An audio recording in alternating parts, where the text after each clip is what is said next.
Welcome back to our channel. Today we'll show you how to change the speed of the ClickLock feature in Windows 10. ClickLock is a useful feature that allows you to perform actions like dragging and selecting with ease. Let's dive into the steps. Step 1. Start by pressing the Start button located at the bottom left corner of your screen. This will open up the Start menu. Step 2. In the search bar, type Control Panel and press Enter. This will take you to the Control Panel. Step 3. Inside the Control Panel, locate and click on the Mouse option. This will open up the mouse settings. Step 4. In the mouse settings, click on the Buttons tab. This tab contains various options related to mouse button settings. Step 5. Ensure that the ClickLock feature is turned on by clicking on the Turn on ClickLock checkbox. This will enable the ClickLock feature. Step 6. Now, press the Settings button.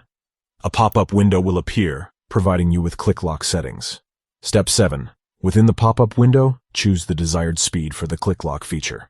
You can adjust the speed by dragging the slider or selecting a predefined speed option. Step 8. Once you've selected your preferred speed, click on the OK button to save the changes. Step 9. To apply the new ClickLock speed settings, click on the Apply button, and there you have it. You've successfully changed the speed of the ClickLock feature in Windows 10. Now you can enjoy a more customized and efficient experience when using ClickLock for dragging and selecting. We hope you found this tutorial helpful.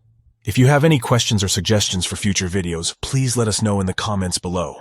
Don't forget to subscribe to our channel for more informative content. Thanks for watching.